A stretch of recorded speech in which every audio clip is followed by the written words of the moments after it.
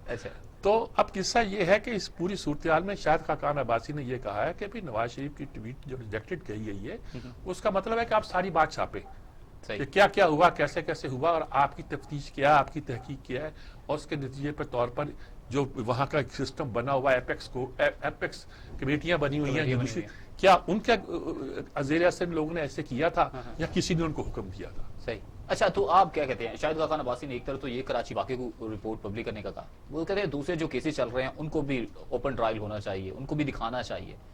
وہ اپنے کیس کا ایل پی جی کا کہہ رہے ہیں, وہ بہت کانفیڈنٹ ہے. وہ کہتے ہیں اب قطر والے گیس نہیں دے رہے آپ کو, آپ گئے اور سنا قطر والوں نے کہا کہ چلو لینی ہے تو اب اس سے مہنگی ملے گی. آپ کو دنیا میں گیس اگر چاہیے, ایل پی جی چاہیے, اس کے بغیر آپ کا گزارا نہیں ہے. بالکل ایران سے آپ پائپ لائن لا نہیں سکتے, امریکی سینکشن کی وجہ سے آپ ڈرتے ہیں, آپ وہ کرتے نہیں ہیں. یہاں تو ہمت کریں, ایران سے گیس لائیں اور اس کو چین کو بھی سپلائی کریں. بالکل صحیح ہے. وہ آپ کرنے کے موڈ میں نہیں ہے, اس طرح بڑا آپ جھگڑا لینے کو تیار نہیں ہے. تو ایسی صورت میں کیا ہوگا پھر؟ صحیح. ایسی صورت میں یہ کہ آپ کو گیس چاہیے, ایل پی جی نہیں ہوگی تو آپ فرنس آئل پر اپنے بجلی کے کارخانے پرانے چلا رہے ہیں, وہ مہنگی پڑتی ہے آپ کو. پچھلی بار فرنس آئل بھی منگوانا بھول گئے کہ جناب وہ طے ہوا تھا فرنس آئل نہیں آیا کرے گا, لیکن ایل پی جی تو منگواؤ, اس کے لیے نئے ٹرمینل بھی نہیں لگا رہے. پرانے ٹرمینل سے زیادہ ایل پی جی پہلے آپ نے منگوائی نہیں, یہ ثابت کرنے کے لیے کہ یہ مہنگی پڑ رہی ہے. کیونکہ اگر یہ ہے کہ کیپیسٹی سے کم منگوائیں گے تو آپ کو کیپیسٹی کا پرائز دینی پڑتی تھی, اور یہاں پاکستان میں اتنی ضرورت ہے کہ کیپیسٹی سے ڈبل بھی آپ لائیں تو آپ کو ضرورت پڑتی ہے. اب نیا ٹرمینل لگانے کے لیے جو آتا تھا آپ بگا دیتے تھے. اب نیا ٹرمینل 1.5 سال, ان سے 2 سال میں نہیں لگنے گا. ان سے تو پشاور کی کیا ریپڈ بس ٹرانسفر وہ نہیں چلتی وقت پر چلی. ان سے تو اورنج ٹرین جو تھی تیار کھڑی 2 سال کے بعد انہوں نے چلائی ہے. ان سے کیا ہوگا؟ اور ایل پی جی نہیں آئے گی تو بجلی سستی کیسے ہوگی؟ صحیح. او بھائی یہ سب کو معلوم ہے کہ ہائیڈرو پاور سب سے زیادہ سستی ہے پن بجلی, لیکن اس کے بنانے کے لیے 8-9 سال چاہیے آپ کو, بادشاہ بنانے کے لیے 9 سال چاہیے. وہ بھی اگر پیسہ ہو آپ کے پاس. آپ نواز شریف کے پاس بس میں تھا, نندی پور کا بنا دیا اس نے, نیلم جہلم جو ابینڈن ہو گیا تھا ٹیکنیکلی, اس کو چلا دیا. اور کیا کرے, وہ چھوٹے موٹے ہائیڈرو کے انہوں نے بنائے, سورج سے بجلی لینے کا منصوبے بنائے, ہوا سے بنائے. اب یہ سارے ایکسپیریمنٹ ہے نا. صحیح. چین کی مدد سے اٹامک چوتھا پلانٹ بھی لگا رہے تھے. تو جو آسان ترین اور سستا ترین تھا کول کا, اور کہتے ایک تھر کے کول سے, اور تھر کا کول نکالو تو صحیح. سڑکیں تو تم نے اب بنائی ہیں, ہر چیز پہ آپ مین نکالتے ہو. بجلی اب 2 سال 2.5 سال میں آپ نے ٹرانسمیشن لینے کیوں نہیں لگائی؟ آپ کہتے ہیں انہوں نے نہیں لگائی تھی، وہ کہتے ہیں ہم نے انہی ٹرانسمیشن لائنوں پہ 21,000 میگا واٹ بجلی لوگوں کو سپلائی کر دی ہے، صحیح، آپ کے ہاں ہو نہیں پا رہی، تو آپ بدلو نا ٹرانسمیشن لائنوں کو، آپ نئے کارخانے لگاؤ نا۔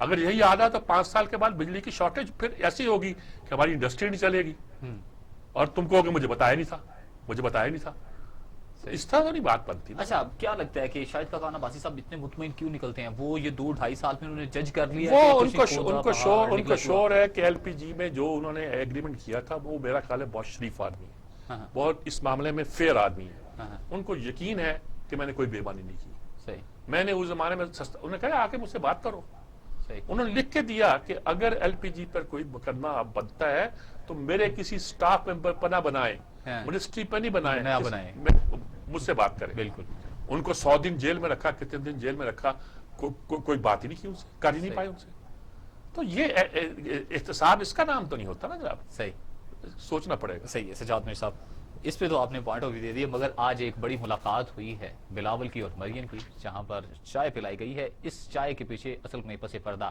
حقائق کیا ہیں، یہ جانیں گے سجاد میر صاحب سے ایک بریک کے بعد۔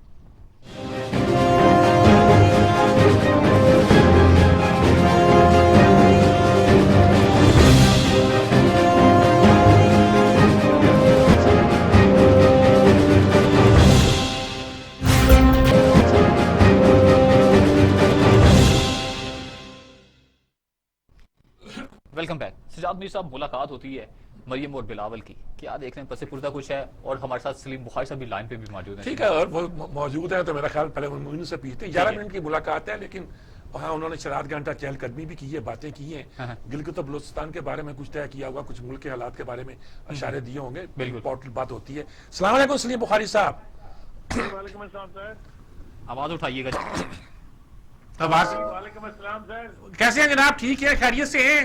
میں بالکل ٹھیک ہوں، آپ بتائیں آپ خیریت سے ہیں؟ اللہ کا شکر ہے، بہت دنوں سے آپ کو تلاش کر رہے تھے، آج بڑی مشکل کے بعد زیر دام آئے آپ۔ جب آپ کا حکم مجھ تک پہنچ جاتا ہے میرے پاس کوئی آپشن نہیں رہتا۔ نہیں، بڑی بڑی مہربانی ہے آپ کی۔ اچھا، ہم گلگت و بلتستان میں مریم اور بلاول کی ملاقات کے حوالے سے بات کر رہے ہیں، اور ساتھ ہم بات کر رہے ہیں اس حوالے سے کہ جو ٹویٹ پہ ریجیکٹڈ کا لفظ استعمال کیا ہے نواز شریف نے، کہ کیا صورتحال دیکھ رہے ہیں ملک کی آپ؟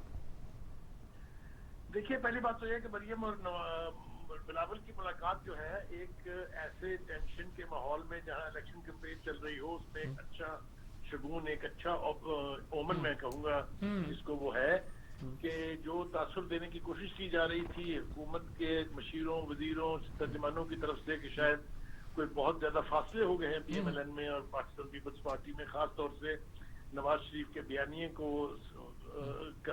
کا لفظ استعمال کر کے وہ جس طرح کی گفتگو کر رہے ہیں، جی جی، میرے خیال سے یہ اس کی ایک نیچرل نگیشن ہے ٹھیک ہے، کہ وہاں جہاں پر جلسے دھڑا دھڑ ہو رہے ہیں، جہاں پر بہت انگیجمنٹ بہت ہیں، مصروف بھی بہت ہیں، اس میں they made it a point کہ وہ ان کو انوائٹ کریں اور بلاول ان کی چائے کی پیالی کے لیے آ جائیں وہاں پر بیٹھ کے۔ آبویسلی انہوں نے 2-3 چیزیں جو ہیں وہ لازمی ڈسکس ہوئی ہوں گی۔ پہلی بات تو یہ کہ الیکشن میں دھاندلی کے حوالے سے دونوں ہی لیڈر اپنے اپنے جلسوں میں جو کچھ کہہ رہے ہیں، یوں لگتا ہے کہ وہ اینٹیسپیٹ کر رہے ہیں کہ شاید یہ 2018 کا جو الیکشن ہوا ہے اس کا کہیں ریپیٹ نہ ہو، اس لیے کہ بہت سی چیزیں ویسی ہی ہو رہی ہیں جس طرح پی ٹی آئی نے الیکشن سے پہلے، اب کیسے ہوا تھا، کیوں ہوا تھا، وہ ہم سب جانتے ہیں، اسے کہنے کی ضرورت نہیں ہے کہ جو الیکٹیبلز تھے وہ کس طرح توڑ کے دوسری جماعتوں سے لا کے اس میں شامل کرائے گئے تھے۔ یہی حال وہاں پر بھی ہوا ہے کہ چاہے وہ اسپیکر تھے پچھلی حکومت کے نون لیگ کی، چاہے وہ امپورٹنٹ الیکٹیبل لوگ تھے 5-7 کے قریب جو ہیں وہ پی ٹی آئی میں شامل کرائے گئے ہیں،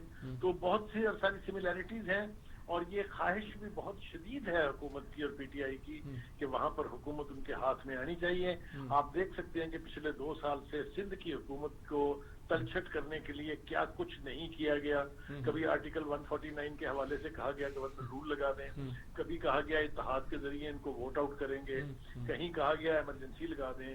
یہ ایک نہیں کچھ درجن بھر کوششیں وہاں ہوئی ہیں اس حکومت کا یعنی تختہ پلٹنے کی، وہ تو سروائیو کر گئی اس لیے کہ Peoples Party grass root level کی پارٹی ہے اس صوبے میں۔ یہی کچھ کرنے کی خواہش بھی ہو سکتی ہے اور کوشش بھی ہو سکتی ہے، تو یہ الیکشن جو ہے اس کے حوالے سے یہ ملاقات میں سمجھتا ہوں بہت اچھا